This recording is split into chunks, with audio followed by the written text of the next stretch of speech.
He ruled the most powerful empire the world had ever seen. He commanded legions that stretched from the forests of Germania to the deserts of Syria. He held absolute power, the kind that corrupts, the kind that twists men into tyrants, the kind that turns human beings into monsters. And yet, he didn't break. He didn't become Nero. He didn't become Caligula. He didn't drown in luxury, paranoia, or cruelty. Instead, he sat alone in his tent on the frozen edge of the Roman frontier, candlelight flickering across a worn page, and he wrote to himself. Not speeches, not laws, not declarations of war. He wrote reminders, quiet, brutal, unflinching reminders about how to be a decent human being, how to control his anger, how to face suffering without running, how to lead without losing his soul, how to live, truly live, when everything around him was falling apart. His name was Marcus Aurelius, and the private journal he never intended anyone to read became one of the most important books in human history, Meditations. A book that wasn't written for fame, for legacy, or for applause. It was written for survival, for sanity, for the daily war between who you are and who the world wants to turn you into. And here's what's remarkable. Nearly 2,000 years later, his words still cut. They still land. They still shake you awake because the problems he wrestled with are the same ones you face every morning. Anger, fear, distraction, the temptation to quit. The weight of other people's expectations. The terrifying awareness that your time is running out. None of that has changed. The toga is gone. The empire is gone. But the human struggle? Identical. This video is not a history lesson. This is not a biography. This is about how one man, arguably the most powerful man on earth at his time, chose to live. Not with grand gestures, but with daily rules. Not with philosophy as theory, but with philosophy as a weapon against his own weakness. 10 rules he returned to every single day. Rules that kept him grounded when the world tried to inflate him. Rules that kept him moving when grief tried to crush him. Rules that kept him honest when power tried to corrupt him. And if these rules could hold together a man carrying the weight of an empire on his shoulders, imagine what they can do for you. But let me warn you, this is not comfortable. Marcus Aurelius didn't write comfortable things. He wrote the truth. And the truth, as you probably already know, doesn't always feel good. It feels necessary. So if you're ready, genuinely ready, to look at your life with the same unflinching honesty that a Roman emperor demanded of himself every single day, stay until the end. Because by the time this is over, you won't just know more about Marcus Aurelius, you'll know more about yourself. And that's where the real power lives. Rule 1. Wake up with purpose, not comfort. There's a passage in Meditations that almost every Stoic knows, because it feels like Marcus Aurelius reached through time and grabbed you by the collar. He writes about the moment of waking up. That moment when the alarm goes off, when the cold air hits your skin, when every fiber of your body screams at you to stay under the covers. And he doesn't pretend it's easy. He doesn't sugarcoat it. He admits even the Emperor of Rome didn't want to get out of bed. He writes, "At dawn, when you have trouble getting out of bed, tell yourself, I have to go to work as a human being. What do I have to complain of if I'm going to do what I was born for, the things I was brought into the world to do? Or is this what I was created for, to huddle under the blankets and stay warm?" Read that again, slowly, because this isn't just about waking up early. This is about waking up with a reason, a direction, a purpose that's bigger than your comfort. Most people treat the morning like an inconvenience, something to endure before the day really begins. They hit snooze 3, 4, 5 times.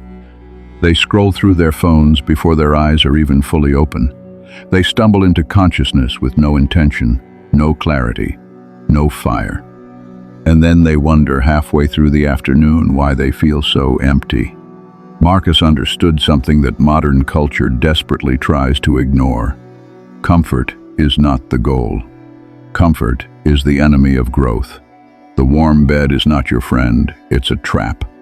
Not because rest is wrong, rest is essential, but because clinging to comfort when duty calls is a form of self-betrayal. You're telling yourself, with every extra minute under the covers, that your purpose doesn't matter, that today isn't worth showing up for, that you'd rather feel cozy than feel alive. And look, he was an emperor. He could have stayed in bed as long as he wanted. He could have delegated. He could have let others do the hard work. Nobody would have questioned him. Nobody would have dared. But he questioned himself, because that's what made him different. That's what made him Marcus Aurelius, and not just another Roman ruler, lost to history. He woke up every morning and confronted a choice, the same choice you face right now, every single day. Am I going to live today, or am I going to hide from it? Purpose doesn't have to be grandiose. You don't need to save the world to have a reason to get up, but you need something honest, something that pulls you forward. Maybe it's the work you do. Maybe it's the people who depend on you. Maybe it's a promise you made to yourself. Maybe it's simply the fact that you are alive, and that life, this strange, brutal, beautiful thing, deserves to be met head-on. Marcus also challenges the instinct to complain. He says, "Even ants, bees, and spiders do their work without grumbling. Are you less disciplined than an insect?"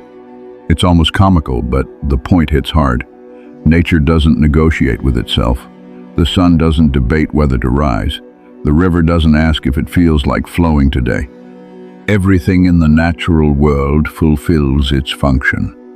And you, the creature, gifted with reason, with choice, with consciousness, you're the one lying in bed arguing with yourself about whether today is worth it.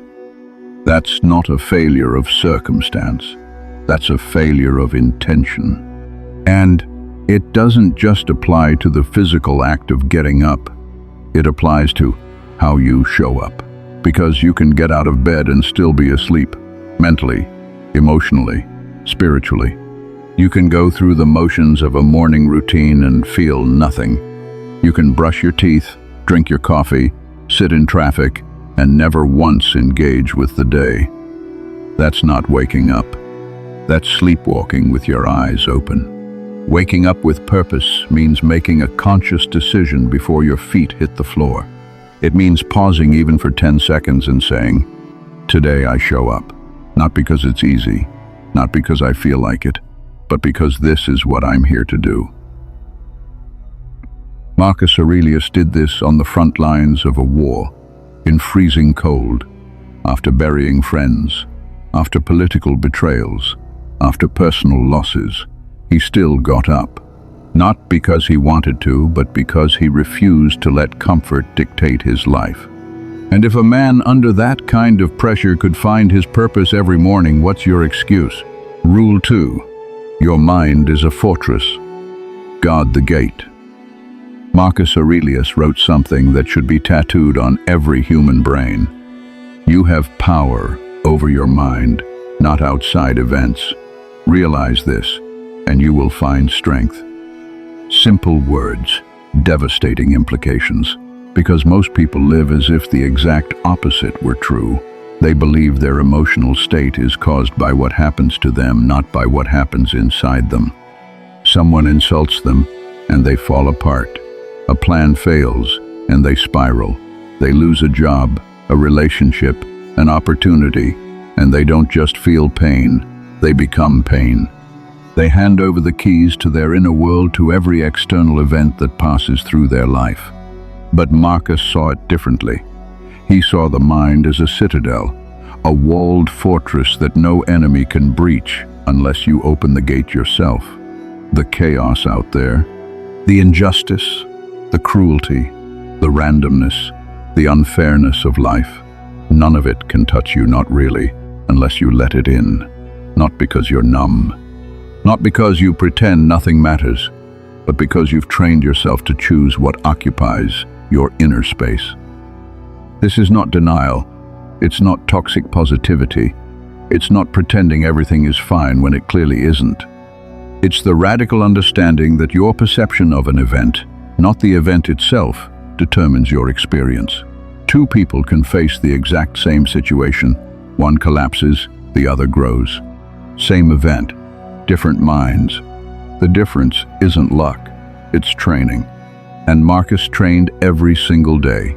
In his journal, he repeatedly reminds himself not to give power to things that don't deserve it, not to let anger storm through his gates unchecked, not to let flattery weaken his walls, not to let fear open the doors from the inside.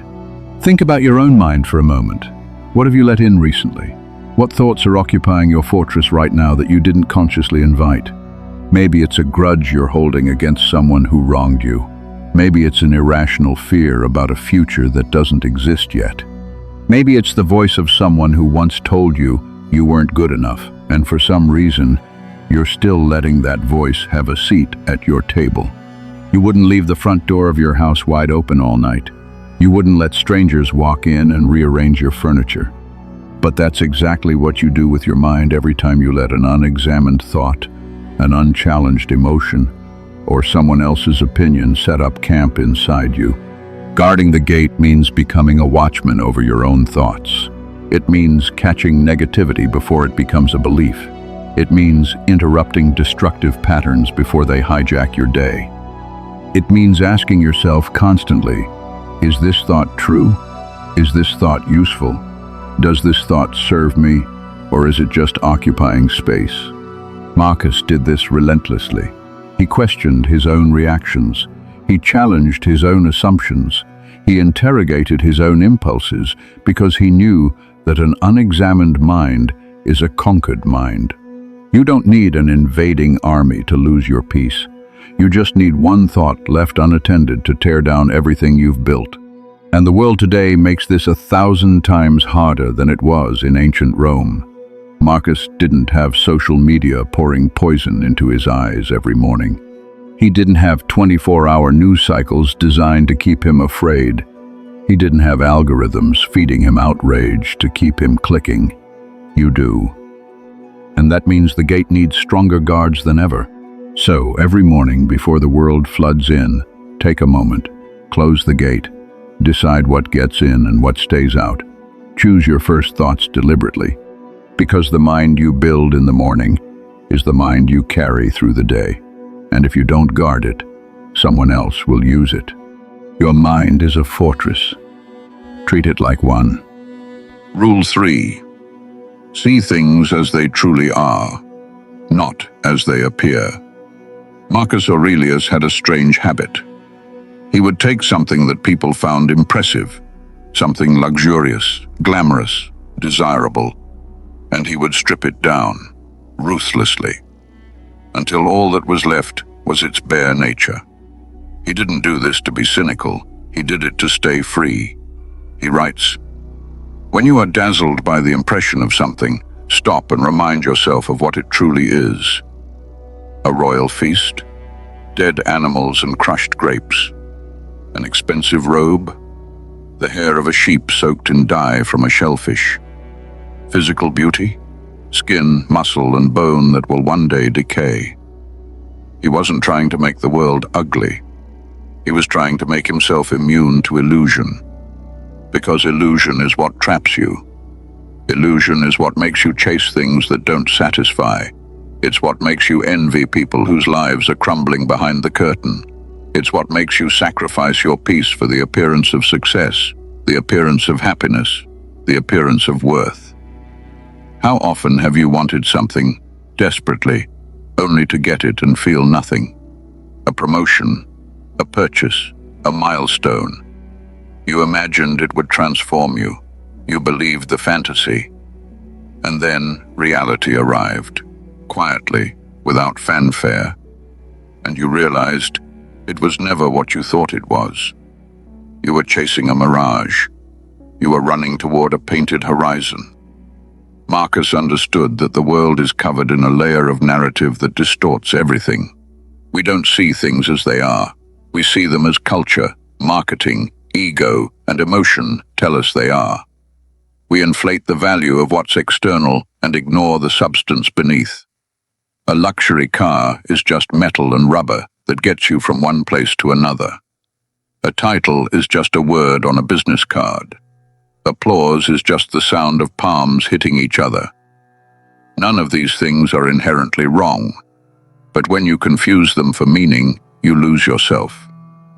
When you attach your identity to what shimmers on the surface, you become terrified of losing it, and fear of loss is just another chain.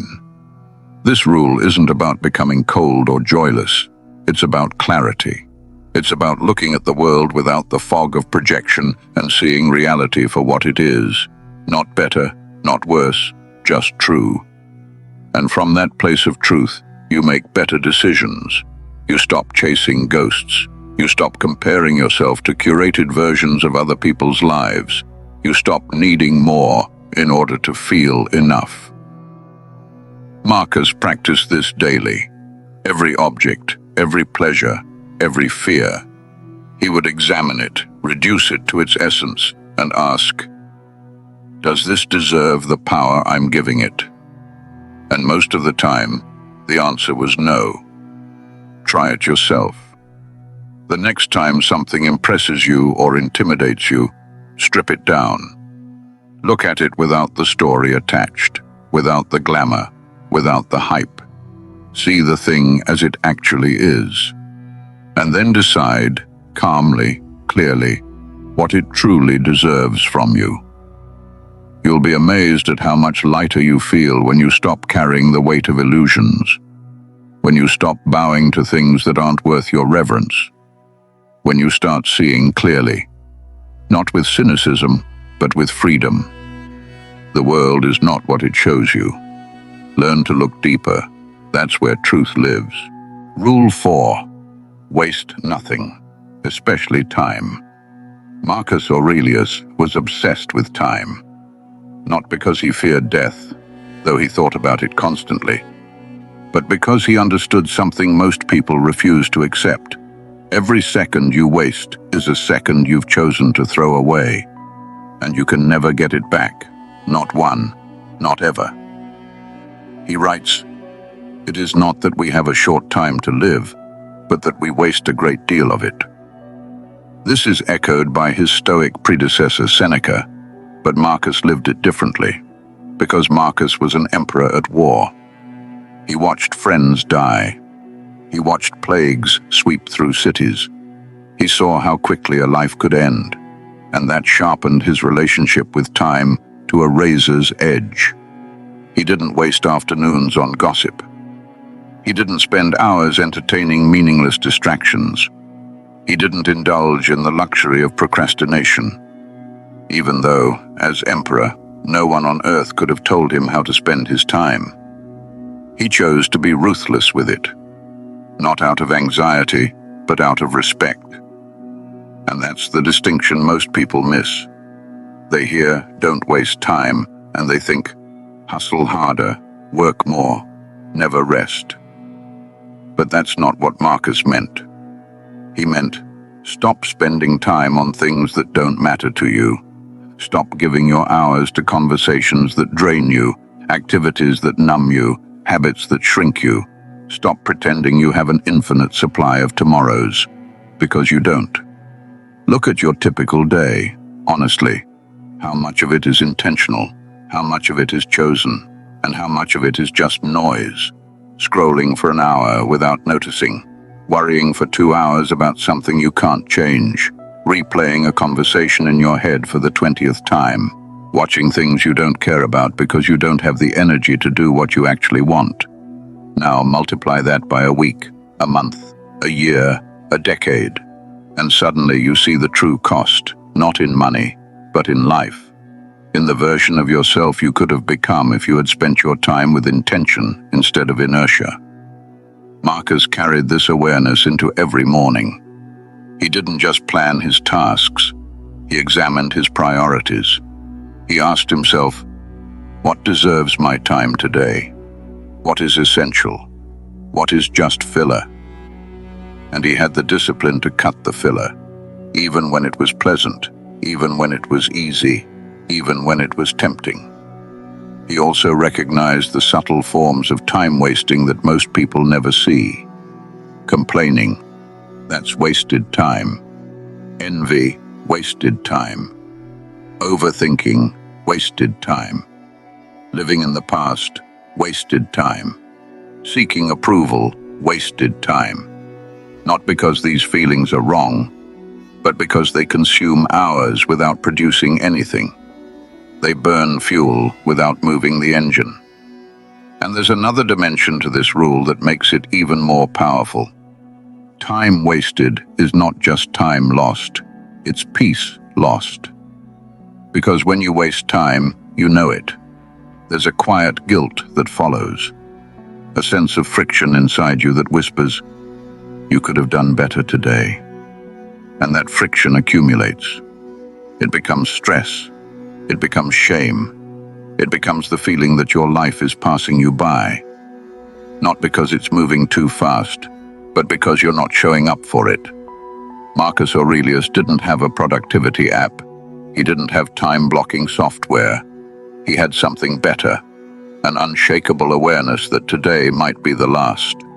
And that awareness made every hour sacred, not in a tense, anxious way, but in a grounded, deliberate way. The way you'd spend your last day on earth, not rushing, not panicking, but choosing. Choosing what matters, choosing what counts, choosing what you want written in the story of your life. So ask yourself this morning, if today were all I had, would I spend it the way I'm about to? If the answer is no, change something. Because time doesn't negotiate, it doesn't wait, it doesn't forgive. And once it's gone, there's no argument you can make, no amount of regret you can feel, no bargain you can strike to bring it back. Waste nothing, especially time. Rule 5. Do what is right, not what is easy. If there's one thing Marcus Aurelius demonstrated through his entire life, it was this. Doing the right thing is almost never the same as doing the easy thing. And choosing the right thing over and over, day after day, even when no one is watching, is what separates a person of character from everyone else. He didn't just believe in justice as an abstract idea. He practiced it. In his court, in his policies, in his interactions with senators, soldiers, slaves, and philosophers alike. He treated people with fairness, not because it benefited him, but because it was right. He listened to his advisors even when he disagreed. He punished corruption even when the corrupt were powerful. He forgave enemies even when forgiveness felt impossible, and none of it was easy. Marcus ruled during one of the most chaotic periods in Roman history. Plague was ravaging the empire. Barbarian tribes were attacking the borders. Rivals were plotting behind his back. His own trusted generals turned against him. The temptation to rule through fear, to cut corners, to take the shortcut, was enormous. But he didn't, because he understood something that most people, even today, refuse to learn. The easy path always costs more in the end. Every time you take the shortcut, every time you avoid the hard conversation, tell the convenient lie, ignore the injustice because it doesn't affect you, choose silence when you should speak up, you pay a tax, not immediately, not visibly, but internally. You erode something inside yourself, a piece of your integrity, a layer of your self-respect. And over time, those small erosions leave you hollow. Marcus wrote, "Never value anything as profitable that compels you to break your promise, to lose your self-respect, to hate any man, to suspect, to curse, to act the hypocrite, to desire anything that needs walls or curtains." Let that sink in. Anything that requires you to compromise who you are, no matter how profitable, how convenient, how tempting, is not worth it. Because what you gain externally, you lose internally. And the internal loss always outweighs the external gain. This rule applies to the smallest moments of your day. The moments when no one is watching. The moments when you could easily get away with less, and nobody would ever know. Do you still do the right thing then? Do you still tell the truth when the lie is easier? Do you still give your best when no one is counting? Do you still treat people fairly when there's no reward? That's the real test, because integrity isn't what you show the world. It's what you do in the dark. It's the decision you make when there's no audience, no consequences, no recognition. And if you can pass that test, day after day, morning after morning, you become someone who doesn't need applause to feel proud. Someone who doesn't need validation to feel worthy. Someone who carries their own light, regardless of what the world reflects back. Marcus Aurelius could have been the most corrupt ruler in history, and no one would have stopped him. Absolute power with zero accountability. And yet, he chose to be just. He chose to be fair. He chose the harder path, because it was the right one. That's not discipline, that's identity. And that's the level you need to aim for. Not doing the right thing because you're told to, but because it's who you are. Start your morning with this question: what is the right thing to do today, even if it costs me? And then go do it, not for anyone else, for you. Because the person you become through that choice is worth more than anything the easy path could ever offer. Rule 6. Expect the worst, so nothing breaks you. Every single morning, Marcus Aurelius prepared himself for the worst, not as a pessimist, not as a man without hope, but as a realist who refused to be blindsided by life's cruelty. He writes, and this passage is one of the most famous in all of Stoic literature. When you wake up in the morning, tell yourself, the people I deal with today will be meddling, ungrateful, arrogant, dishonest, jealous, and surly. That's not cynicism. That's armor. Because when you expect difficulty, difficulty doesn't destroy you. It confirms what you already knew. And instead of being knocked sideways by someone's betrayal, someone's rudeness, someone's failure, you meet it with calm, with readiness, with the steady gaze of someone who saw it coming. The Stoics called this premeditatio malorum, the premeditation of evils. It sounds dark, it sounds heavy, but it's actually one of the most liberating practices in existence. Because most of your suffering doesn't come from what happens to you. It comes from the gap between what you expected and what you got. You expected kindness and received cruelty. You expected success and got failure. You expected loyalty and found betrayal.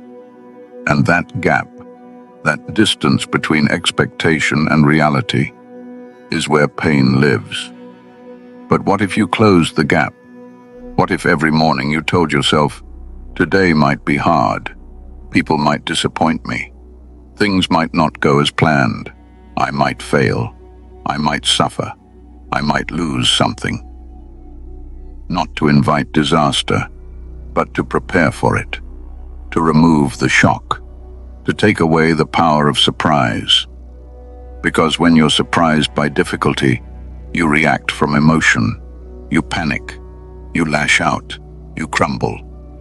But when you've anticipated difficulty, you respond from clarity.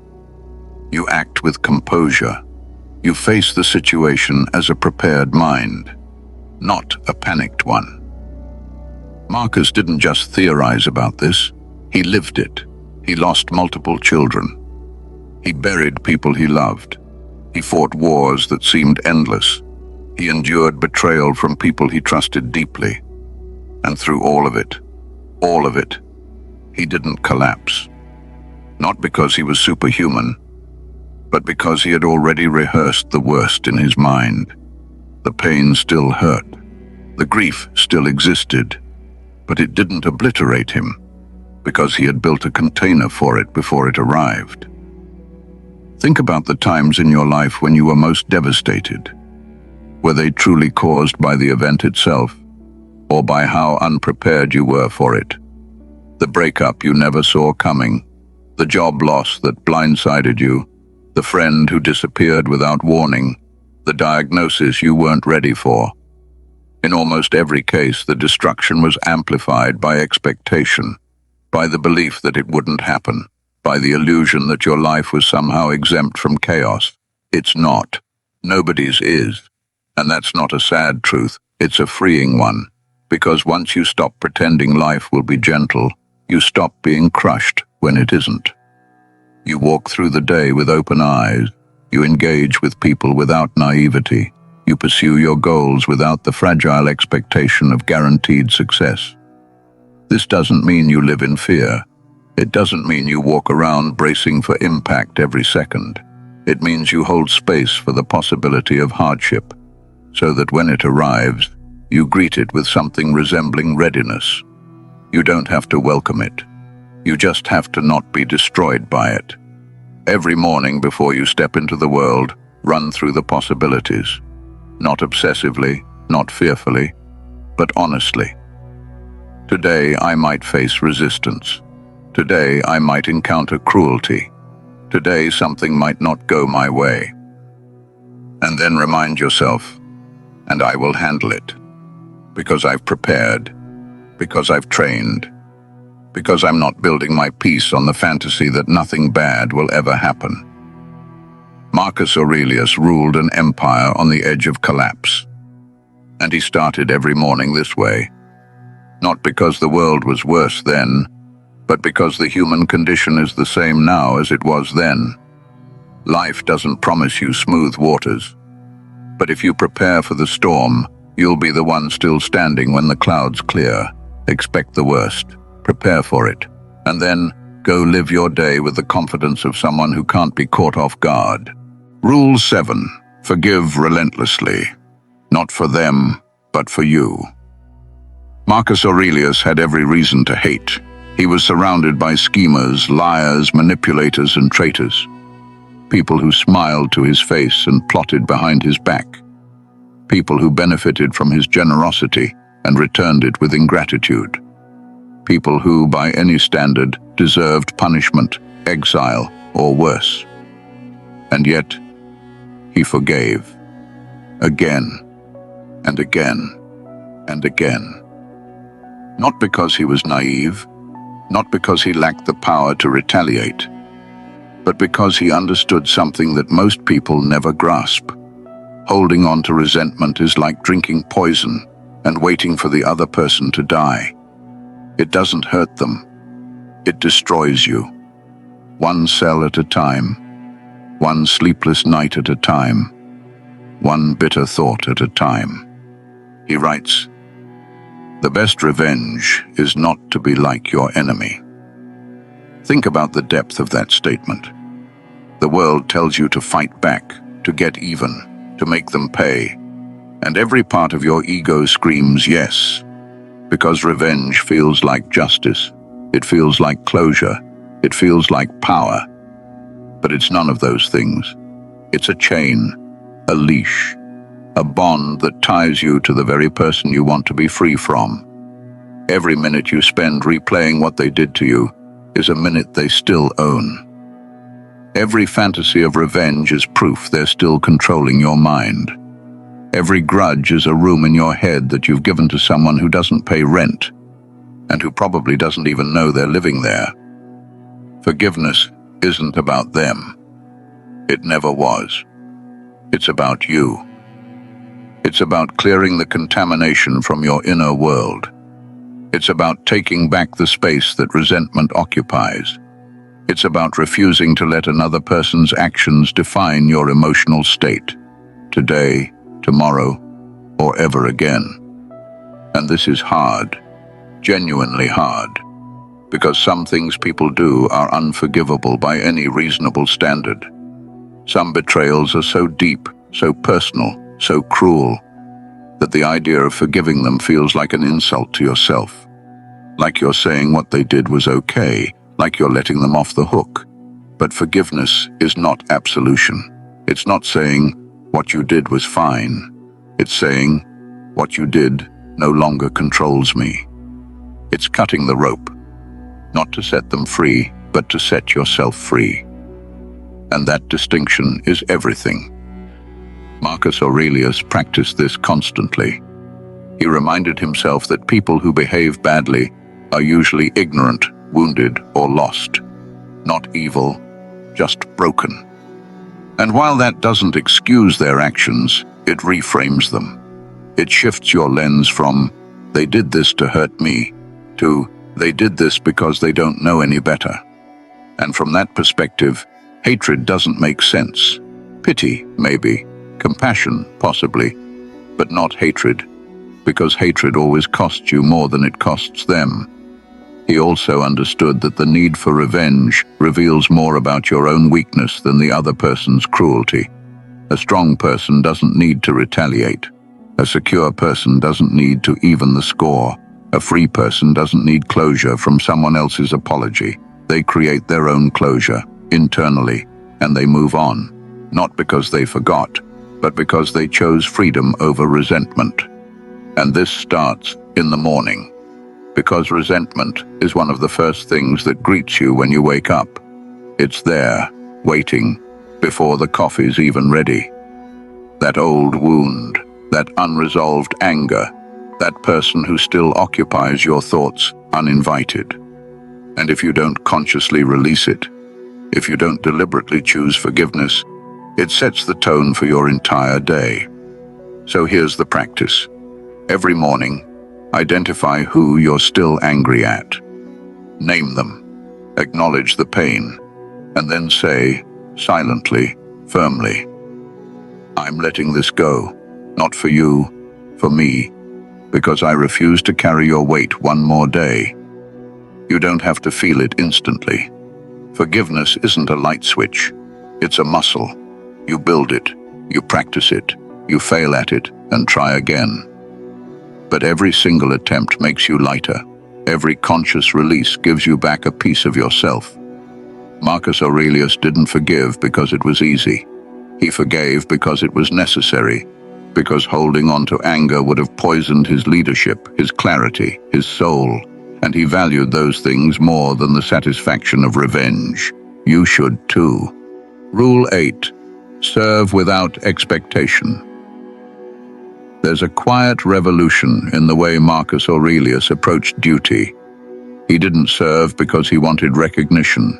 He didn't lead because he craved power. He didn't help because he expected something in return. He did these things because he believed, at the deepest level, that service is the purpose of a human life, that we are not here for ourselves alone, that every act of genuine contribution is its own reward. He writes, "What injures the hive injures the bee," meaning you are not separate from the world. What harms others harms you. What helps others helps you. You are a part of something larger, and your role, your duty, is to contribute to that whole. Not for applause, not for credit, not for the comfortable feeling of being needed, but because it's the right thing to do, because it's what you were made for. In a world obsessed with personal branding, self-promotion, and transactional relationships, this idea is almost alien. We've been conditioned to ask, "What's in it for me?" before we lift a finger. We help people and keep a mental tally. We give, but always with an invisible invoice attached. We serve, but only when there's a return on investment. And that's not service, that's commerce. True service is giving without counting. It's helping without tracking. It's doing what needs to be done, especially when it's thankless, invisible, and unacknowledged. Because the moment you attach your contribution to an expected reward, you've corrupted it. You've turned a gift into a transaction. And transactions don't nourish the soul, they drain it. Marcus ruled with this philosophy. He didn't seek adoration. He didn't commission statues of himself at every corner. He worked. He decided. He bore the burden. And he did it, day after day, year after year, knowing that most people would never understand the weight he carried. That history might not remember him kindly, that the empire he fought to protect might fall anyway. And still, he served, because the value wasn't in the result, it was in the act. Think about your own life. How often do you do something kind, and then feel disappointed when it's not acknowledged? How often do you help someone and then feel resentful when they don't reciprocate? That resentment, that disappointment, isn't caused by their ingratitude. It's caused by your expectation. You weren't really giving, you were lending. And when the payment didn't come, you felt cheated. But what if you removed the expectation entirely? What if you woke up every morning and said, "Today, I will do what I can for the people around me, and I will expect nothing in return"? What if you gave without keeping score? What if you helped without waiting for the thank you? What if you contributed to the world, not for validation, but because it's the kind of person you want to be? Something shifts when you operate from that place. You stop feeling used because you're not giving in order to receive. You stop feeling bitter because there's no debt to collect. You stop tracking favors because your generosity isn't conditional. And in that freedom, in that radical detachment from outcome, you find a deeper kind of fulfillment. Not the superficial satisfaction of being thanked, but the bone-deep peace of knowing you did what was right, regardless of what came back.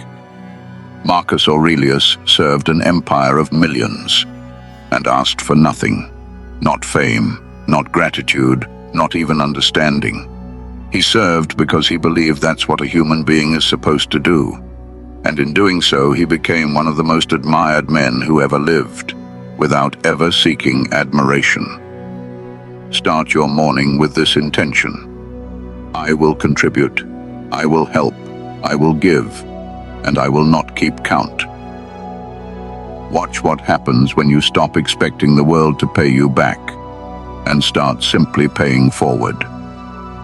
You'll find that the less you demand from life, the more it gives you, not in applause, but in peace. Rule 9. Demand more from yourself than from anyone else. Marcus Aurelius was harder on himself than he ever was on anyone else. Not in a destructive way, not in a way that led to self-punishment or self-hatred, but in a way that demanded constant growth, constant vigilance, constant self-improvement, without excuses. He writes to himself, remember, these were private notes, with an honesty that borders on brutal. He calls himself out. He identifies his weaknesses. He names his failures. He holds himself accountable for every shortfall, not because he's masochistic, but because he refuses to let himself off the hook. Because he knows that the moment he stops demanding excellence from himself, he has no right to expect it from anyone else. And this is the fundamental difference between a person of character and everyone else. Most people spend their lives pointing outward, blaming their parents, blaming their circumstances, blaming the economy, the government, the system, the weather. They hold the world to impossibly high standards while holding themselves to almost none. They demand fairness from others while cutting themselves infinite slack. And then they wonder why nothing changes. Marcus flipped that. He didn't waste energy trying to fix the world. He spent his energy fixing himself, because he understood something crucial. You cannot control what others do, but you have absolute jurisdiction over what you do. And if you're not exercising that jurisdiction, if you're not holding yourself to the highest standard you're capable of, then you're living a lie. You're performing discipline without practicing it. You're talking about excellence without embodying it. That doesn't mean being perfect. Marcus never claimed perfection. In fact, his journal is full of moments where he falls short of his own ideals. He gets angry, he gets distracted, he judges people unfairly, he loses patience. But here's the key. He catches himself, he names it, he writes it down, and then he gets back to work. He doesn't wallow, he doesn't spiral, he doesn't use his failures as proof that he's broken. He uses them as data, as feedback, as fuel. And that's the difference between self-compassion and self-indulgence. Self-compassion says, I failed, and that's human. I'll learn and try again. Self-indulgence says, I failed, so I'll lower the bar. I'll stop trying. I'll accept mediocrity because growth is uncomfortable. Marcus never lowered the bar. He raised it continuously. Not because he enjoyed the pressure, but because he understood that a life without standards is a life without meaning. And meaning, not comfort, was what he was after. Every morning he woke up and reminded himself what kind of man he wanted to be, not what kind of emperor, not what kind of leader, what kind of man, patient, just, courageous, honest, compassionate, disciplined. And then he measured his actions against those ideals, not perfectly but consistently, day after day, year after year, until the practice became identity.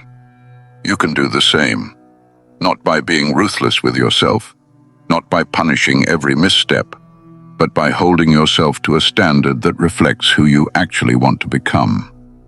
By asking every morning, am I living up to my own expectations, not the world's expectations, but mine? And by being honest with the answer. Because when you demand more from yourself than from anyone else, you become unshakable. Not because you're perfect, but because you're accountable. Not because you never fail, but because you never stop trying. Not because you're better than everyone else, but because you refuse to be less than you know you can be. Marcus Aurelius didn't need anyone to hold him accountable. He held himself. And that's the highest form of discipline there is, the kind that exists when nobody is watching, nobody is checking, nobody is grading you. The kind that lives inside your chest and says, I know what I'm capable of, and I won't settle for less. Start every morning with that fire, not ego, not arrogance, but the quiet, steady burn of someone who expects the best from themselves and is willing to do the work to get there. Rule 10. End every day with an honest reckoning. This is the rule that ties everything together, because living well isn't just about how you start the day, it's about how you close it. And Marcus Aurelius didn't end his days by collapsing into bed and switching off. He ended them by looking in the mirror, not the physical one, but the one inside, and asking, how did I do today? The Stoic practice of evening reflection was sacred to Marcus. It wasn't optional. It wasn't something he did when he felt like it. It was a ritual, a daily reckoning, an honest, unflinching examination of how he showed up and where he fell short. He would ask himself, what did I do well? Where did I fail? Did I lose my temper? Did I waste time? Did I treat someone unfairly? Did I run from difficulty or face it? Did I live according to my values? Or did I let fear, laziness, or ego take the wheel? And he didn't answer gently. He answered truthfully. Because the point of reflection isn't to feel good about yourself. It's to see yourself clearly. And clarity, real clarity, requires the courage to acknowledge what you'd rather ignore. Most people avoid this. They go to bed and bury the day. They don't look back because they're afraid of what they'll find. They don't examine their actions because examination might reveal uncomfortable truths, like the fact that they spent the day on autopilot, or that they said something hurtful, or that they avoided something important because it was easier to scroll than to confront. But avoidance doesn't erase the truth, it just delays the reckoning, and the longer you delay it, the more it accumulates. The more you live unexamined, the more disconnected you become from yourself. Until one day, you wake up and realize you don't recognize the person in the mirror, not because you changed, but because you stopped paying attention. Marcus Aurelius understood that self-knowledge is the foundation of every virtue. You can't be courageous if you don't know where your cowardice hides. You can't be patient if you don't know what triggers your impatience. You can't grow if you don't know where you're stuck. And you can only discover these things through consistent, honest reflection. This isn't about guilt. It's not about beating yourself up for every imperfection. It's about becoming your own most trusted advisor. The one who tells you the truth when everyone else tells you what you want to hear. The one who doesn't let you slide. The one who loves you enough to be honest, even when honesty stings. Here's how to practice it. Every night before you sleep, sit with yourself for 5 minutes. No phone, no distractions, just you and your thoughts. And walk through your day, not in detail, just the moments that mattered. Did I act with integrity? Did I let someone down? Did I speak when I should have been silent? Or stay silent when I should have spoken? Was I present? Or was I lost in my head? Did I give my best? Or did I coast? What would Marcus Aurelius say if he saw how I live today? Be honest, be specific, and then let it go. Don't punish yourself. Don't dwell. Just acknowledge, learn, and close the day. Because tomorrow is a new beginning. Tomorrow you get to try again. Tomorrow, armed with the knowledge of today, you can do better. That's what Marcus did. Every single night, on the battlefield, in the palace, in moments of triumph and moments of grief. He looked at himself honestly, and then he returned to the work of becoming. Because that's what this is all about. Not perfection, not arrival, but the daily practice of becoming, of inching closer to the person you know you can be, of refusing to sleepwalk through your existence, of choosing every day, every night, to be awake, to be honest, to be real. Marcus Aurelius didn't need the world to tell him who he was. He figured it out on his own, through relentless, honest, daily self-examination. And that practice made him not just a great emperor, but a great human being. You have the same opportunity, not to rule an empire, but to rule yourself. And it starts tonight, when the world goes quiet, when the noise fades, when it's just you and the truth. Look in the mirror, ask the hard questions, and have the courage to answer them. Marcus Aurelius never asked to be remembered. He never wrote for an audience. He never sat down with the intention of creating a masterpiece. He never imagined that the private notes he scribbled to himself in a freezing military tent would be read by millions of people across thousands of years. He never wanted fame. He never wanted followers. He never wanted statues or temples or holidays named after him. He just wanted to be better, better than he was yesterday, better than the version of himself that got angry too quickly, that judged too harshly, that wasted time on things that didn't matter.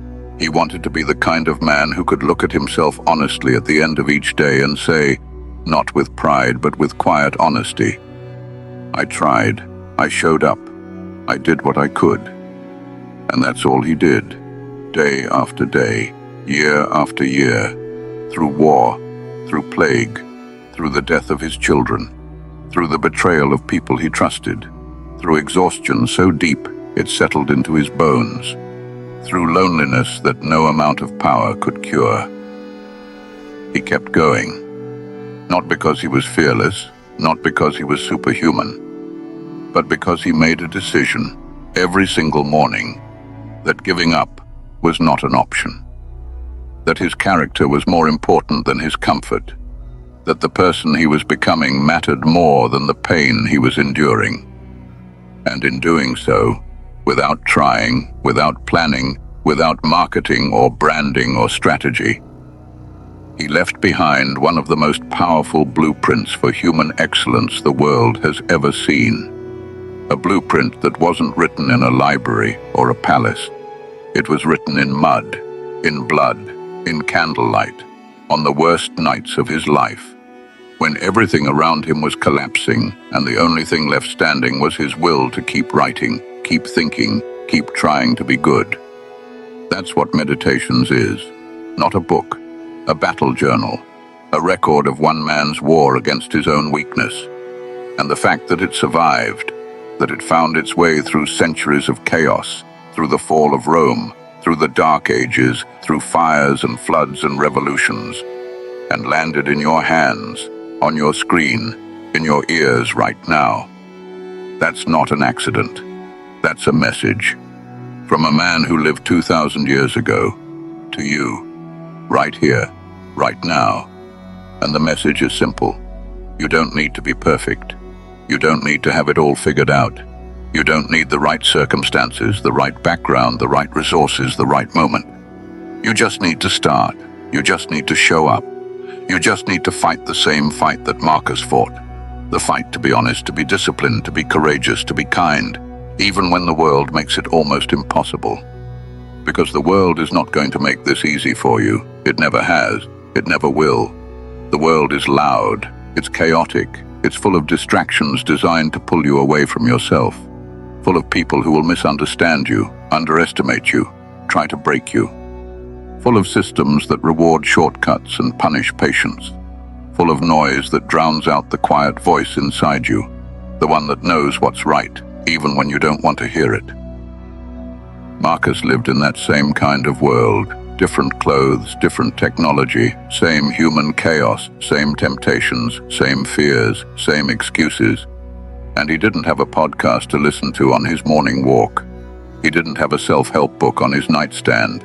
He didn't have a mentor texting him motivational quotes. He had himself, his mind, his journal, and a philosophy that told him the truth, even when the truth was brutal.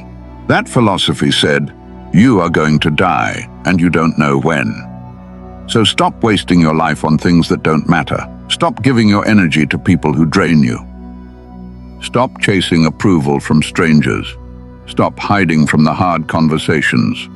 Stop postponing the life you actually want to live. It said, your mind is the only thing you truly control. So guard it, train it, strengthen it. Don't let anger hijack it. Don't let fear paralyze it. Don't let comfort soften it. Use it, every single day, like a weapon against mediocrity. It said, the obstacles in your path are not blocking your progress. They are your progress. Every difficulty is a chance to practice patience. Every setback is a chance to practice resilience. Every moment of pain is a chance to practice endurance. Stop running from the hard things. They're the only things that make you grow. And it said, at the end of each day, look in the mirror, not the one on the wall, the one inside. Ask yourself what you did well. Ask yourself where you fell short. And then, without guilt, without shame, without self-destruction, learn from it. Close the day, and wake up tomorrow ready to do it again. Now let me ask you something. And I want you to answer honestly, not to me, to yourself. How many of these 10 rules are you actually living?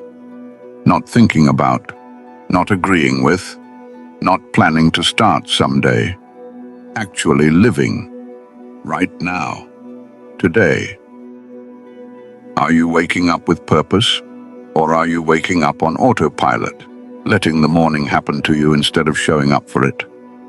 Are you guarding your mind, or are you letting every opinion, every headline, every notification walk through the front gate without question? Are you seeing things as they truly are, or are you still chasing illusions, still comparing yourself to curated versions of other people's lives, still confusing the appearance of success with actual fulfillment? Are you respecting your time, or are you bleeding hours into distractions you won't even remember next week? Are you doing what's right? Or are you doing what's easy, what's comfortable, what requires the least amount of courage? Are you preparing for hardship? Or are you still living in the fantasy that nothing bad will happen, and then falling apart when it does? Are you forgiving? Or are you still carrying someone's name in your chest like a stone, letting their actions control your emotional state years after it happened? Are you serving without expectation? Or are you keeping score, tracking every favor, waiting for the world to pay you back? Are you demanding more from yourself? Or are you holding everyone else to standards you refuse to apply to your own life? And are you reflecting? Honestly, courageously, consistently, at the end of each day? Or are you just collapsing into bed and hoping tomorrow will be different without doing anything to make it so? These questions are not meant to shame you. They're meant to wake you up. The same way Marcus woke himself up, every morning, with brutal honesty and radical self-awareness. Because here's the thing nobody tells you about self-improvement. It's not a destination. There's no finish line. There's no moment where you arrive and everything is perfect and you never have to work on yourself again. That moment doesn't exist. It never has. It never will. It all starts with one rule, one morning, one decision. If you stayed until the very end, drop a comment below that says, Memento Mori. Remember, you will die, not to scare you, but to remind you. That time is the one thing you cannot earn back. That today is the only day that's guaranteed. That the life you want to live needs to start now, because now is all there is. Let that be our sign, our reminder, our pact. Subscribe, hit the like button, share this with someone who is struggling, someone who is searching, someone who needs to hear that they are stronger than they think. And I will see you in the next one. Keep building your stoic mind. Not someday, today. Because today is all you've got. Marcus knew it. Now you do too.